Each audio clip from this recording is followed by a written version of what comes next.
Okay, hello guys. Ken Guitar here again. Ito na naman ako. Ang galing! Ang galing!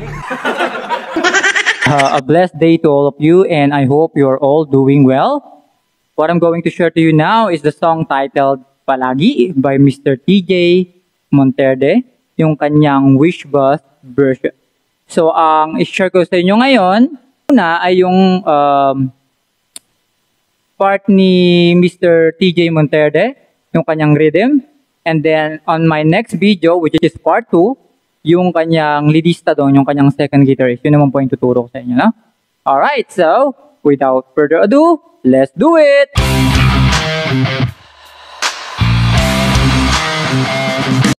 Alright, so before we start, baka po nagtataka kayo na yung kapo ko po ay nakalagay sa 3rd fret, no? Wala kaming pakialam! Kasi yung nasa Wish Bus version ni Mr. TJ is andito yung kanyang kapo. Kasi po yung tune ng gitara niya doon ay E standard.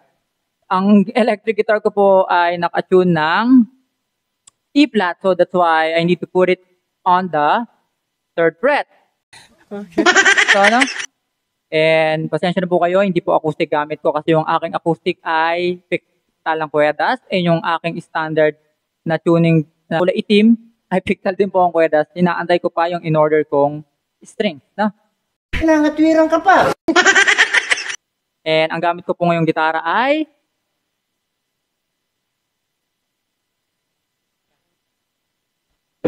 RJ Rocker Deluxe. Baka naman, RJ. Alright. Kapal ang mukha nyo. Okay.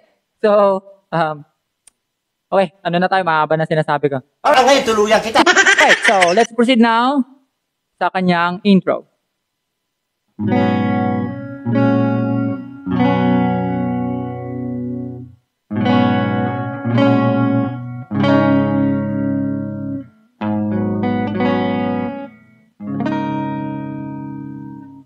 Okay, so basically, yun lang po yan, ha? So, ang unang chord ay, tawagin na lang nating F sharp minor. Kung alam niyo po yung eksaktong tawag dito, no? Paki-comment na lang po sa comment section para alam ko na rin. Thank you! Bale, yung inyong index finger nasa 2nd fret 6th string. Yung inyong middle finger nasa 2nd fret 4th string at yung inyong ring finger ay nasa 2nd fret 3rd string. Ito po ay, yung 5th string po ay muted. And then, second chord po ay G sharp minor, no? Tawagin na lang natin itong G sharp minor. And kung alam niyo ang chords, paki-correct na lang po ako.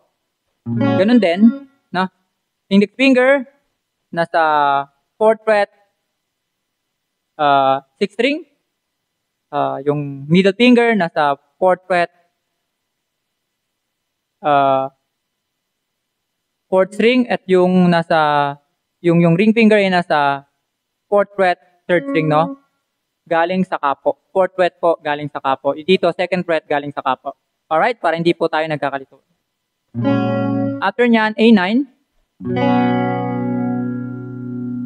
Tapos inulit nyo ulit. Pagkatapos nun is B9. Ito po yung B, di ba?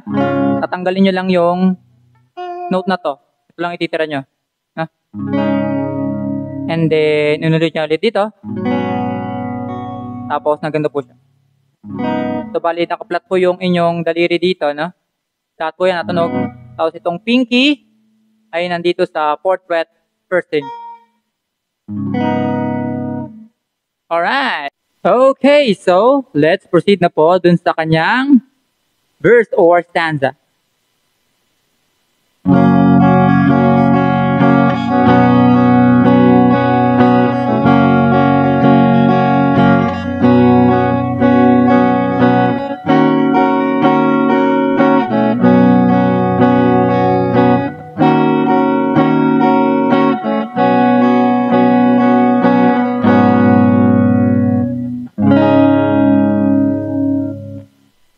Alright, so basically, yun lang po yun, no?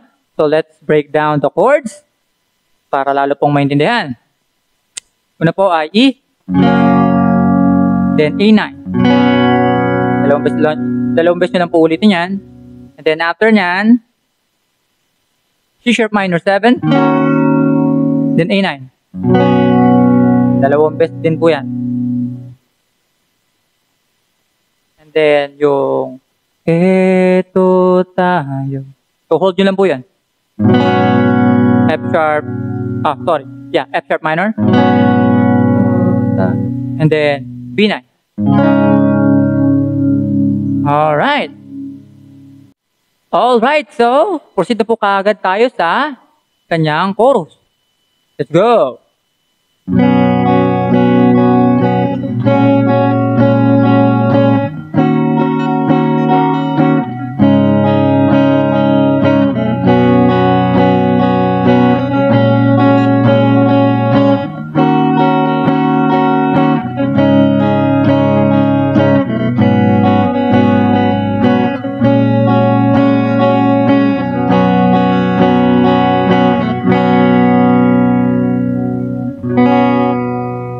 Alright, so basically yun lang po yung kanyang chords sa chorus. Dun po sa strumming, pakinggan nyo na lang po ng pakinggan yung kanta, no? Para mas makuha nyo yung proper strumming niya, no? Basically, ako, ang pananaw ko kasi hanggat nasa rhythm ka, okay na yun. Alright. Gago! Okay, so let's go. Let's break down the chords. Una niya ay yung A9. Then G sharp minor, C sharp minor 7. Tapos, yan, ulitin nyo pa ng isang beses yan, no? Bali, dalawang beses lang siya uulitin. And then, pagdating sa ulit-ulitin man, F sharp minor, G sharp minor, then A9. Babad lang ng konti.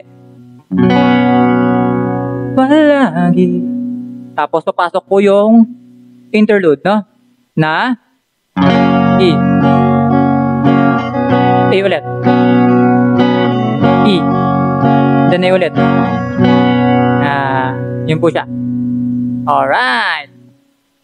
Okay, tapos papasok po yung kanyang second stanza, no?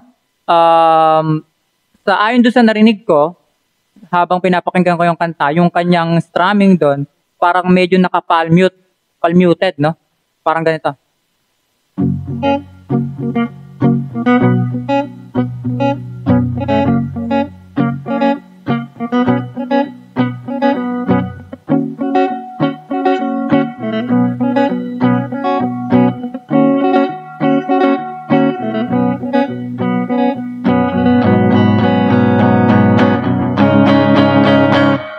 No?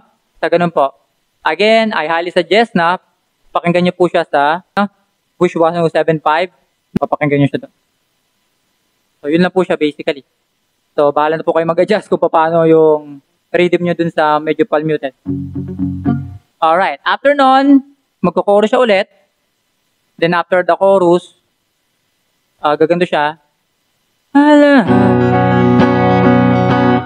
Bumaba siya ng konti sa A9. Dun sa last part ng chorus. Papasok yung pagdating ng ating pilak at ginto.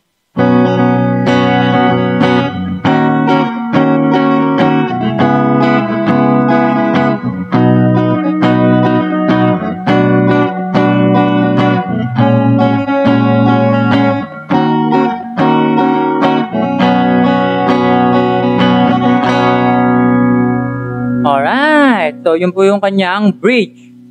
No? Again, ulitin ko sa inyo and I'm going to break down the chords for you. Pagdating dito, and then papasok yung bridge. C sharp minor, 7. And then B minor 7. Then A. Pwede rin kayo mag-A major dyan. Kasi minsan narinig ko naka-A major siya. Dun sa iba niyang live, no? Pero pwedeng A. Kung nahirapan kayo sa bar, pwede dito. Or ito na lang. And then, pag naka-bar siya, ayon sa narinig ko, naka-ano siya, A minor 7.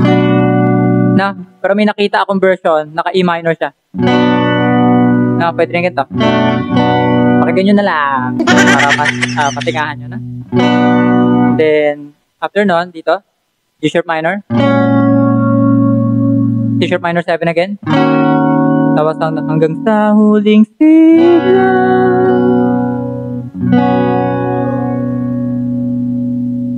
Alright. Okay, tapos dun po sa last part, which is inulit niyo yung chorus, parang nag-hold-hold na lang siya doon, hindi na siya nagigitara, no? Papakita ko sa inyo yung chords nung second guitarist niya. Ayon sa padinig ko, dun sa nakita ko dun sa daliri, no? Puro hold lang, tapos parang medyo naka-slight fall muted.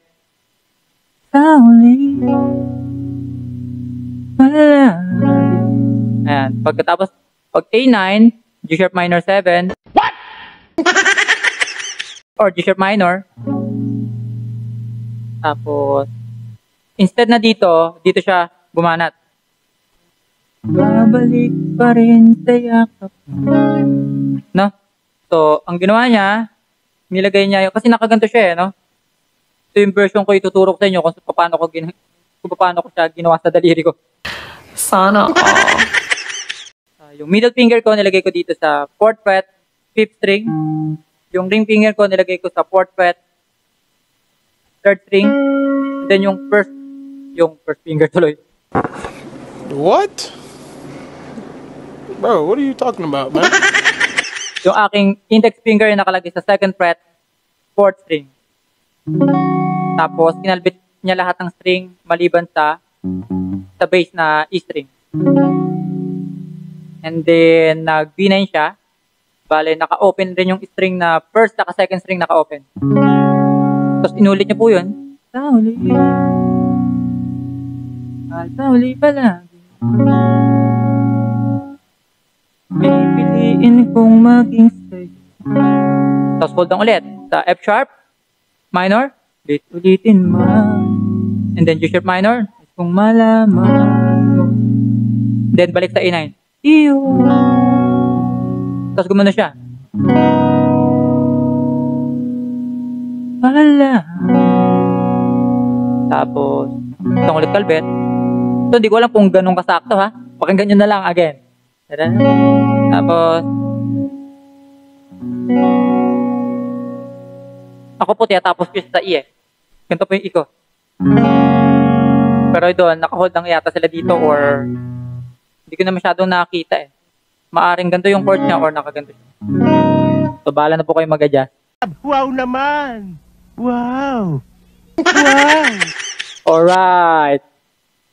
Okay, so dun po muna nagtatapos ang ating tutorial or sharing, no? And then again, dun sa aking next video, ipapakita ko po sa inyo yung part na merong lead na ganito. Yung second guitarist niya, no? Para pare-pareho po nating matutunan. Alright. Okay. Dito po muna nagtatapos ang aking video. Again, salamat po sa inyong pagtataga at pagsuporta. I really appreciate po. Kahit konti pa lang sa ngayon. Alam po dadami rin kayo. May awang Diyos. Anyways, God willing, magawa ko po yung part 2 nito. And again, blessed day to all of you. God bless you all. Please always take care. Peace. And rock and roll.